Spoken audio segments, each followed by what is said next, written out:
একজন বোলার যদি 6টা ছক্কা খাইতে পারেন তাইলে একজন বোলার যদি টানা 3টা ওয়াইড দেয় অসুবিধা কি? কিংবা 1 ফুট একটা নো বল যদি হয় অসুবিধা কি? ক্রিকেটে অনেক কিছু হইতে পারে। আমার কথা না, আমির হামজা ঢাকা ক্যাপিটালসের বিপিএল এ আজকের ফার্স্ট ম্যাচে যে নো বলটা করেছেন ফার্স্ট ওভারে স্পিনার হিসেবে, আপনি ক্রিকেট বিশেষজ্ঞ হওয়ার দরকার নাই। আপনি 10 বছর ধরে ক্রিকেট দেখেন, দরকার নাই। ধরেন আপনি ক্রিকেটের 10টা ম্যাচ দেখেছেন, আপনার কাছে স্বাভাবিক মনে হয়? আগের যে কথাগুলো বললাম, আমি ক্রিকেট সংশ্লিষ্ট বিপিএল সংশ্লিষ্ট একজনের কাছে জিজ্ঞেস করেছিলাম ফোন দিয়ে যে ভাই এটা কি? উনি আমাকে সেই উত্তরটা দিলেন যেটা আমি শুরুতে বললাম যে 1 ওভারে তো 6টা 6 হইতেই পারে। একজন বোলার 3টা ওয়াইড, আলাউদ্দিন বাবুর কথা বলছি, ব্যাক টু ব্যাক 3টা ওয়াইড। এই পুরো বিষয়গুলো আমির হামজার নো বল, চিন্তা করেন স্পিনার কত বড় একটা নো বল করছে। ক্রিসমাস সান্তোকির কথা মনে আছে? ভুলে যাওয়ার কথা না। আরো সহজ করে দেই, মোহাম্মদ আমির, তার কথা মনে আছে? ভুলে যাওয়ার কথা না। এর সব যদি স্বাভাবিক হয় তাহলে বিপিএল এর আমির হামজার এই বলটাও স্বাভাবিক। যেটা বলছিলাম যে আপনার ক্রিকেট বিশেষজ্ঞ হওয়ার দরকার নাই। ধরেন আপনি 10টা ম্যাচ দেখেছেন ক্রিকেটের, আপনার কাছে স্বাভাবিক মনে হয়? প্রশ্ন রেখে গেলাম আমি।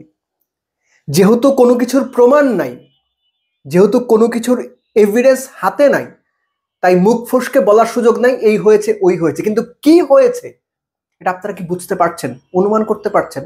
কিংবা আপনাদের ক্রিকেটের বোধ বুদ্ধি কি বলে কি হয়েছে আসলে? একটা অস্বাভাবিক কোনো কিছু আপনাদের মনে হয় না যে হয়েছে বা হয়ে থাকতে পারে? সংশ্লিষ্ট যারা আছেন তাদের উচিত পুরো ব্যাপারটা খতিয়ে দেখা, দায়িত্ব নিয়ে খতিয়ে দেখা। এবং এই যে বিপিএল আয়োজন করার ক্ষেত্রে সব পক্ষের, আই রিপিট, ক্রিকেট সংশ্লিষ্ট সব পক্ষের এত যে আগ্রহ, কেন আগ্রহ এত ভাই? আপনাদের তো ন্যাশনাল লিগ নিয়ে এত আগ্রহ দেখি না। প্রিমিয়ার লিগ, এপ্রিল মাসের খরার মধ্যে প্রিমিয়ার লিগ চালান, এত আগ্রহ তো দেখি না। বিপিএল নিয়ে এত আগ্রহের কারণ কি? এই যে এই সমস্ত নো বল দেখার জন্য এন্টারটেইনমেন্ট। Are you entertained? আপনারা এন্টারটেনমেন্ট পেয়েছেন? পাওয়ার কথা। এগুলো এন্টারটেনমেন্ট সামনে আছে। এর সব কিছু তাওহিদ হৃদয়ের 27 বলে 48, কিংবা কায়েল মায়ার্সের সরবে ফিরে আসা, প্রায় 200 স্ট্রাইক রেটে 59, রিশাদের দারুণ বোলিং, 4 ওভারে কত 18 দিয়েছেন বোধ হয়, 15 রান দিয়ে 3 উইকেট, সবকিছু চাপা পড়ে গেছে। সবকিছু চাপা পড়ে গেছে। এই ঘটনাগুলো বাংলাদেশ ক্রিকেট না, যে কোনো ক্রিকেটিং স্ট্যান্ডার্ডে প্রশ্নবোধক চিহ্ন এঁকে দেয় এবং এমন প্রশ্ন ছুড়ে দেয় যে আপনার বিশ্বাস উঠে যাবে, এমন প্রশ্ন ছুড়ে দেয় যে আপনি উল্টা চিন্তা করতে বাধ্য হবেন। আপনার ব্যাক অফ দ্য মাইন্ড থাকবে আসলে এটা কি খেলা হচ্ছে নাকি খেলার পেছনের খেলা হচ্ছে, নাকি খেলার মাঠে ধুলাটাই এসে আবার খেলাকে ঢেকে দিচ্ছে। আমি শুধু একটা ব্যাপারই চিন্তা করি বা একটা ব্যাপারই মনে করি যে একজন ফাস্ট বোলার ফার্স্ট ওভারে পেস বল করতে এসে তার রান আপ মিলল না, কোনো একটা সমস্যা হলো, তিনি একটা নো বল করলেন। সেটা যদি মার্জিনাল একটা নো বল হয় দ্যাট ইজ ফাইন, কিন্তু একজন স্পিনারের কাছ থেকে নো বল মানে হচ্ছে হারাম। স্পিনার কেন নো বল করবে? সেই স্পিনার আবার ফার্স্ট ওভারে এসে ভাই 6-7 ইঞ্চি একটা নো বল, দাগের 6-7 ইঞ্চি বাইরে পা।